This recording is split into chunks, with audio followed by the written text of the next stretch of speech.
At last, video music in stereo. 24 hours a day on cable. MTV Music Television. You'll never look at music the same way again. MTV launched in August 1981 with the Buggles' video, Video Killed the Radio Star. Its original purpose was to only play music videos. These were guided by on-air hosts known as video jockeys. Occasionally, they would allow celebrities into the studio and be guest jockeys. MTV tapped into a market that was open and was for anyone's taking.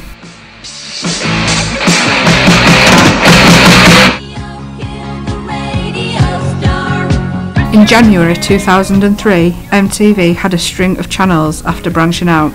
The most popular of these channels was not the actual original MTV, but MTV Hits. It was bringing in averagely 402,000 viewers a day. The story is not quite the same in 2013. Roles are reversed. MTV Hits now brings in less than half of what it used to. MTV, on the other hand, now brings in an extra 12,000 viewers a day compared to what it used to in 2003. Austin Jones from the band Maximus Nitro gives his views on what he thinks of the music channels today. The way out, I'm not too sure. I just think people tend to listen to the radio more, and it depends what age you are as well, because obviously when you're younger you have a lot of time to flick through the music channels if nothing's on the TV. Becky Lee Stanton is 20 years old and studying music at the Leeds College of Music. She has a completely different stance on what music channels stand for today.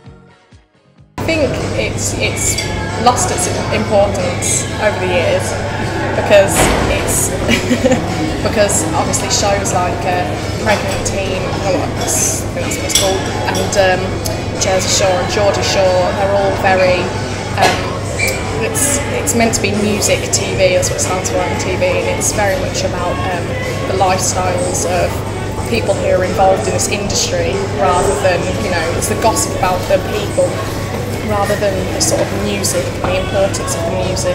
Over the years, music channels have come onto our screen and soon disappeared. Enemy TV only lasted 5 years. So what has this demise in viewing figures done for the world of music videos? Music videos allow the artist to interpret the song for the viewer and to give it a meaning. Ever heard the phrase, "a picture makes for 1,000 words"? Bands and artists are at the end of the day a brand, and a video is just another way to maximise their brand awareness and reach out to the people. I think that recently music videos are a lot about sex sells and about selling a product. So Sony will sponsor like artists specifically to make videos just to promote products. I don't know if you've seen Chris Brown's song Forever.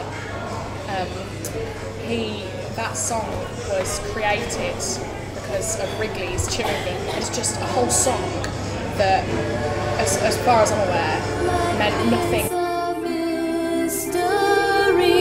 Everyone must stand alone.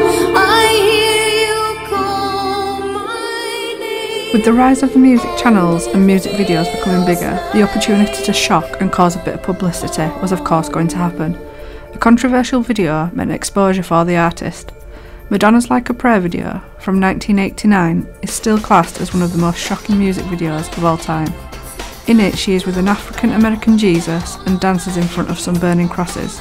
Austin explains why he and his band would use controversial videos just to promote themselves. I think it depends. I think depending on what the type of controversy it is, but I think we would definitely look at doing something a bit out of the box, so to say, and probably a bit edgy and quirky, just for it to get an impact, as you say. I think we would definitely look into something like that. Yeah. I hear your voice, feels like flying. I close my eyes. Oh God, YouTube has in a way become the new version of MTV. You can listen to what you want, when you want, and with the digital revolution you can even watch it on the move. If a new video comes out, then you have instant access on your phone rather than waiting for a video premiere on MTV later that day. YouTube is accessed probably more so than MTV is now. You see people on the phones all the time. It's easy to access YouTube while you're on the go, while you're at home, wherever. whereas MTV, obviously, subscriptions come into it from Sky and Virgin Media, so I think it's becoming more difficult for people, especially students as well.